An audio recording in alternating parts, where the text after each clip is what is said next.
ShakeTube. So I'm back making videos again after a very long vacation.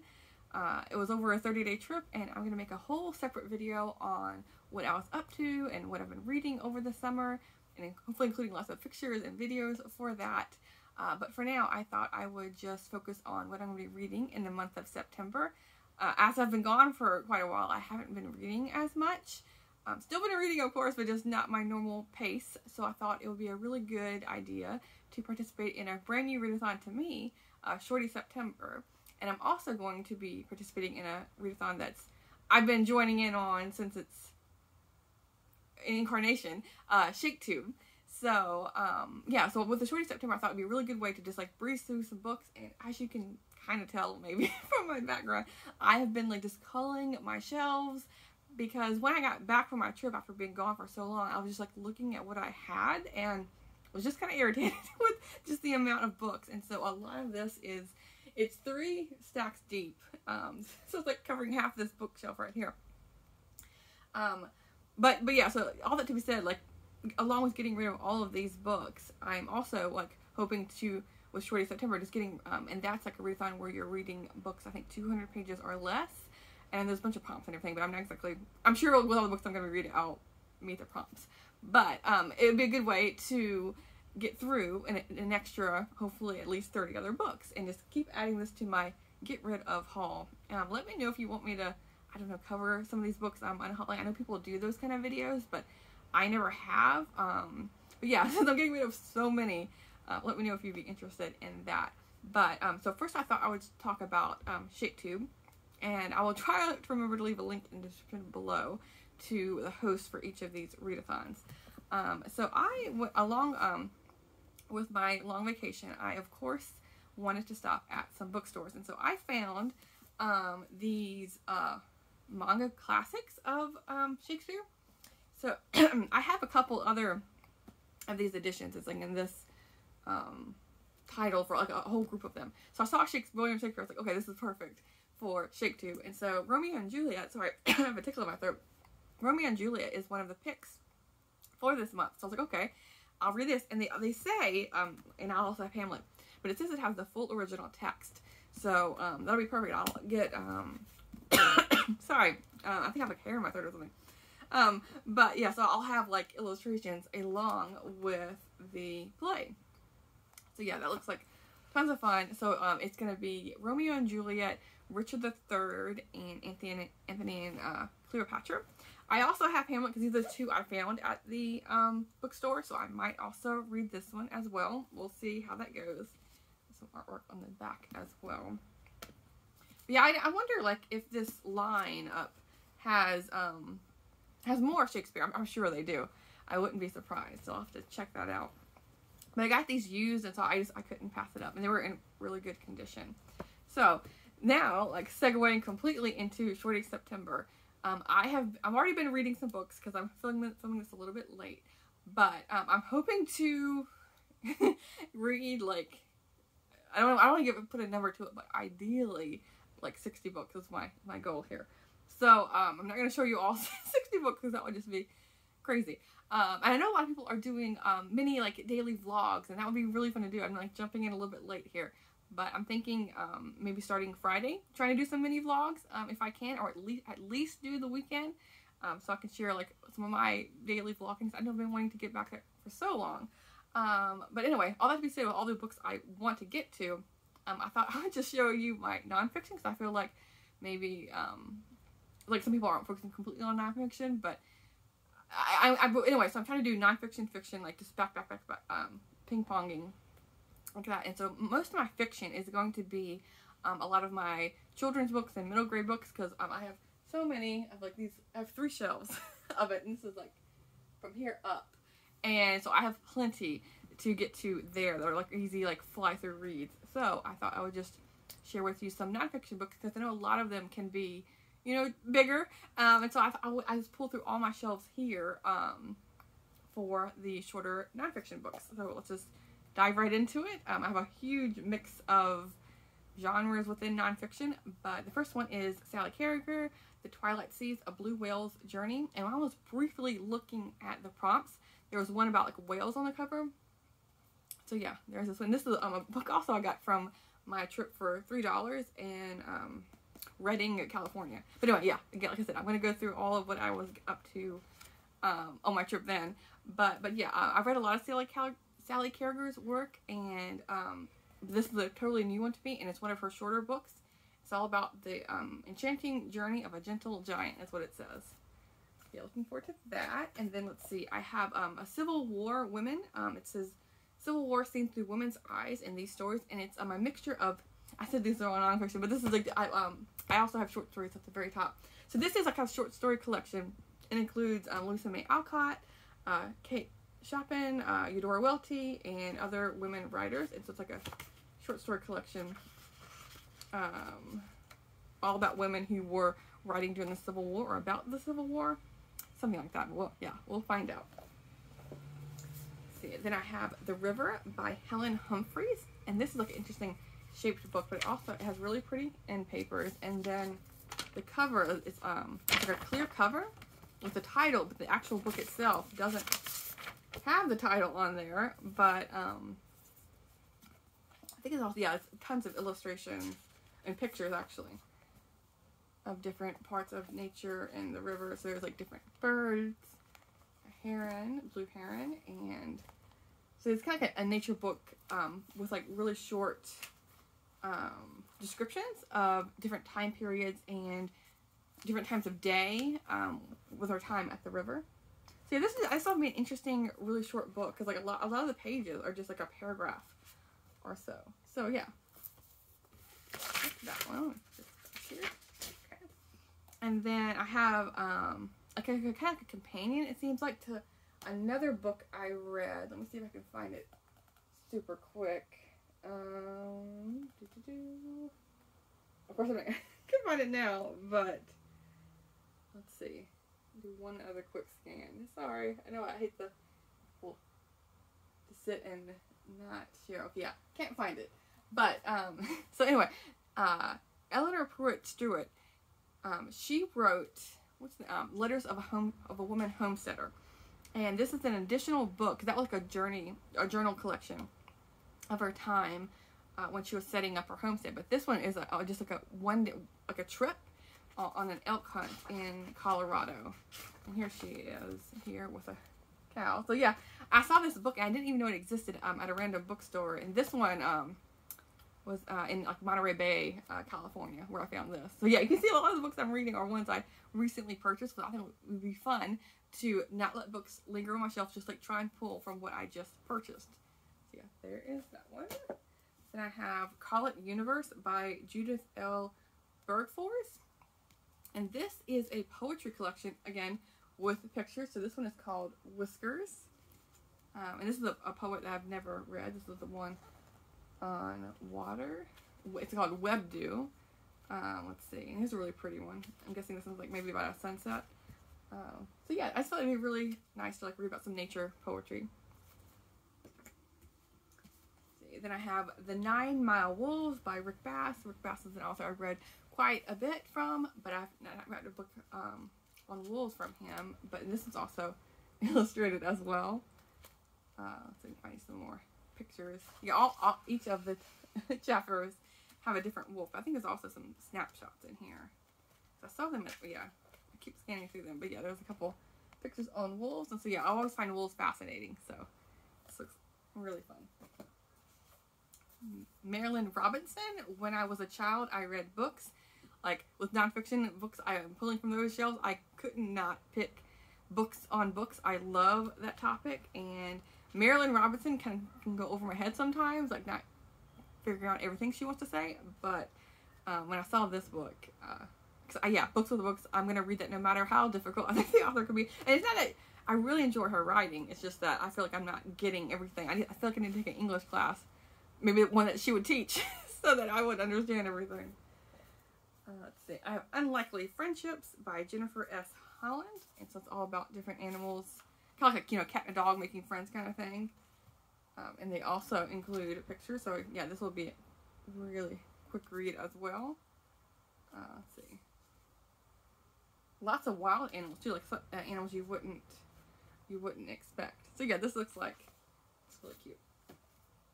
I guess I'm going through a whole like nature spiel here. But yeah, a lot of my books are nature related. So this is Birds of North America, a golden book.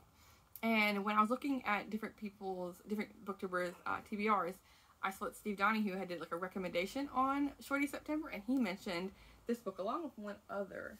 Let's try and grab it real quick. Yeah, anyway, I guess we'll just see if I can find it here. There it is. Okay. So yeah, he recommended this book, and I got this from our little free library, so I was like, why not give it a go? Because like it's not exactly a book. I mean, it covers different birds and different like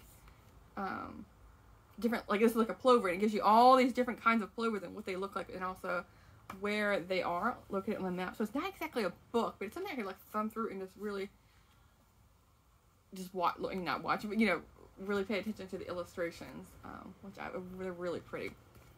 But he also recommended That Quail Robert by Margaret A. Stanger, and I've read this book years and years ago. I got rid of it, and have always wanted it ever since. And so I found this at one of my local bookstores like a month or two ago, and so I was like, why not give this a reread? It's super short and just a really cute story about a family that adopts a little quail, and they name it Robert. And it's just their time with the quail. Let's see, I have Heart Songs and Other Stories by E. Annie Proulx, and I've read a couple of her short stories, but I haven't read this one. This includes like On the Antler and Bedrock, Run of Bad Luck, In the Pit, Unclouded Days. So she writes a lot of books set in like the West. And so let's see, this one says where it's from. Okay, these stories are in small town life in blue collar New England. So I was completely wrong about the West part, but yeah, this one's set in New England, so that'll be different from what I've read from her. We Have All Gone Away by Curtis Harnack. And this is about a book, this is about Curtis, who, it's like a memoir of his time growing up in the Great Depression on an Iowa farm with 6 siblings and an extended family of relatives. So yeah, it's like, I guess they're all living on like a family land, and yeah. So I love like those kind of books, and especially related to the Great Depression, and like just people like, hard scrabble, like getting by. I find that fascinating. At the End of the Ferry by Susan Walters. This is a book I got on my travels when I was on the Olympic Peninsula, and so I saw this book was set there. It's like, oh, this is perfect. And I did get to take a ferry on one of my excursions, but this is like it seems to be like a year's worth of yeah, it says like, through the seasons, and a little bit of Scandinavia on the Olympic Peninsula.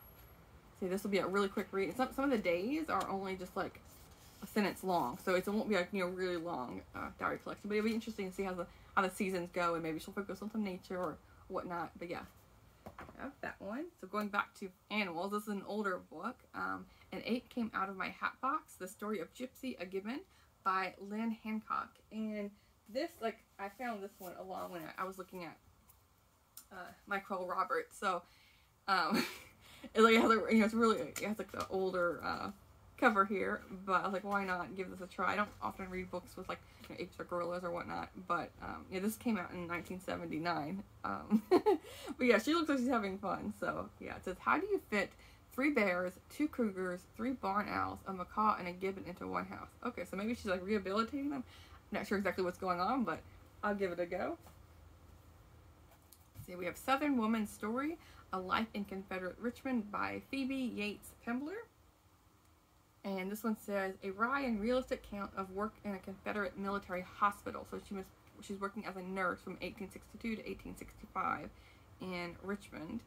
And it says it's full of realism tempered with humor. So yeah, that'll be cool to read. Yeah, I like journal collections as well. You can't tell with all these different journals. So that's it. I have I'll Gather My Geese by Hallie Crawford Stillwell. I need to take this little sticker off here. But yeah, same with like the My Quail books like that. People who are working closely with animals and like bringing them into their homes. Like, I always find it endlessly fascinating. Not that I would ever do that exactly, because I mean, with having Fable like in dogs in general, I don't know how that would mesh. But I'm trying to find one with the geese. But I'm just finding pictures of her family. But yeah. I'll read a little bit about the book. Let's see. It's set in 1916, and Hallie was a teacher in just across the Rio Grande from, I'm gonna completely butcher this town name, Ojinaga, Mexico. Let's see. Yeah, she's a young woman. She's 19. She's living alone, and she was going on a wild goose chase. Okay, yeah. So I'm completely like not thinking. I didn't read the description before I put it in the pile with the nature books. But yeah, I don't think there's geese at all in this. I think it's just about her family living along the Mexico border. so yeah, in 1916. So yeah, Bird Woman, Sacagawea's own story, and this is recorded by James Willard Schultz. And let's see, recorded, let's see, was there a description about that? Let's see.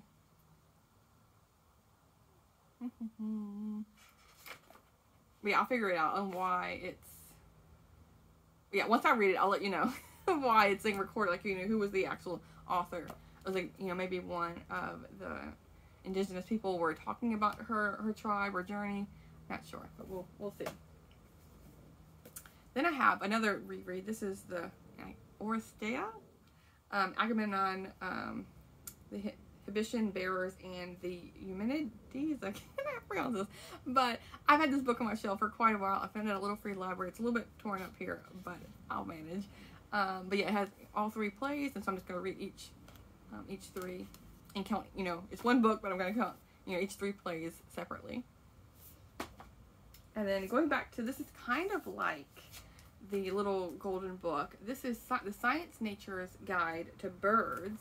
And this is more of a children's book, but along the same lines as the golden book. There's tons and tons of illustrations on like different views of the birds and, you know, where they're from and some descriptions. And so yeah, this will be really cool to check out.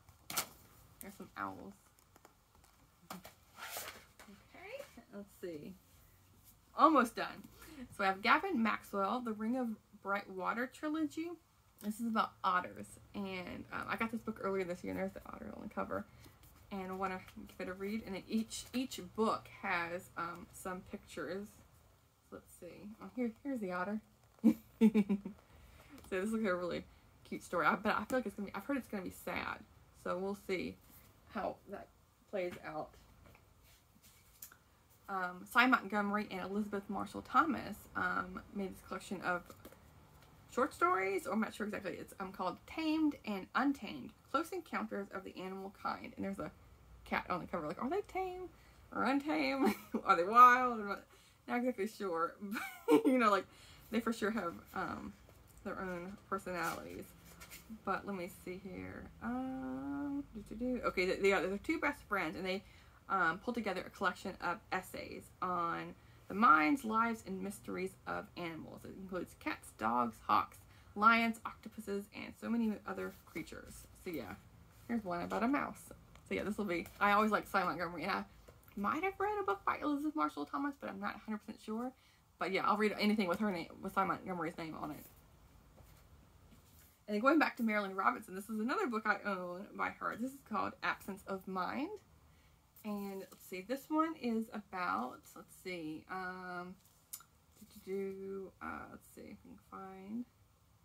Okay, so Absence of Mind challenges postmodern atheists who crusade against religion under the banner of science.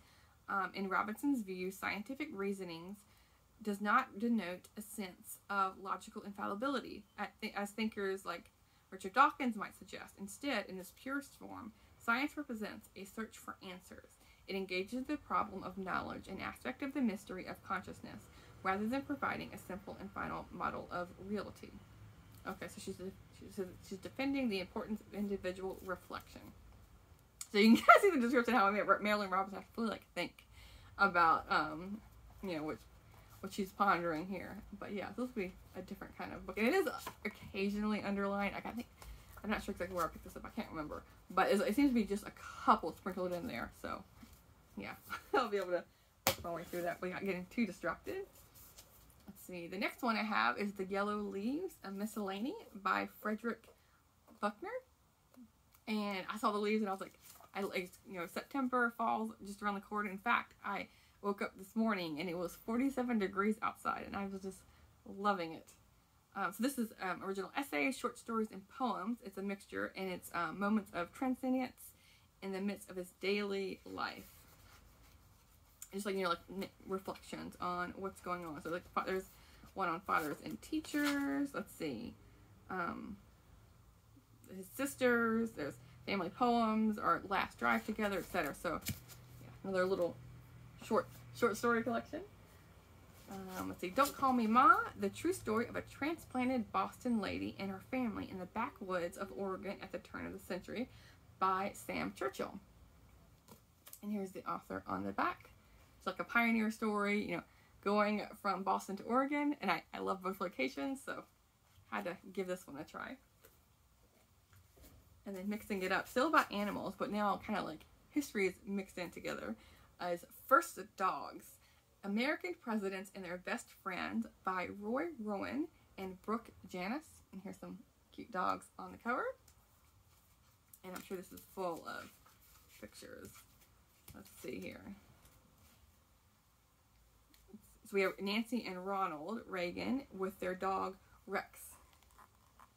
So yeah, I'm sure it's just going to go through all the different presidents. This is President Ford with, let's see, what's the dog's name? Liberty. So yeah, this looks like a cute read. Let's see, switching up again, we have Great Depression again. Brother, Can You Spare a Dime? The Great Depression, 1929 to 1933, by Milton Meltzer. And it says America's Years of Hardship, from the stock market crash to the New Deal. And it's just, I think it's different people's stories on it. I'm pretty sure. Or it might just be a history. It includes like songs and poems on their time. So yeah, just an account of the Great Depression. So I just have 2 more books. If you're still with me. Maiden Voyage, the prequel to The Adventure of a Lifetime, by Tim Notier. And this is, I think it's a road trip. It says, when a couple from Chicago buy an adventure motorcycle and decide to take a trip around the Rocky Mountains on it, they have no idea how inspirational such a short trip would be. They hop on their shiny new bike and explore the most amazing places of the western states. And then the last book is what I found at a library book sale, and I'm like kind of like saving the best for last, because I was amazed that this book, it says Jane Austen, an illustrated treasury. It's featuring removable memorabilia, including handwritten letters, drafts, and more, by Rebecca Dickens. And when you see a book like this, and it's saying you have like removable stickers and whatnot, you would never expect to find them, especially at a used library bookstore. But they're all here, and I was like, oh my goodness, I couldn't believe that they hadn't been gone. So like you have like the original stickers that you can like peel back, and there's like postcards and notes and whatnot. But there's also like tons of pictures. I mean, the book itself is really nice. So like, why not read it right away and then like just look at all the little treasures that are tucked in here. But I don't want to take any out. But if I do, hopefully I'll get to do the daily vlogs, and when I get to this book, that I can just share as I'm going along the different little ephemera that's in here. So those are some of the books I'm planning to read for Shorty September. I tend to go all out with readathons, and I don't expect to read all of these books, considering these are only just half the books I'm reading, because I'm hoping to also read a bunch of fiction books as well. But I'm hoping to get as many as possible. But as always, let me know if you've read these books, and wish me luck on getting through this Shorty September. Because even though I'm like giving myself a break of reading short books, not exactly giving myself a vacation here, because I was just on vacation. But anyway, I will talk to you soon. Thanks, BookTube.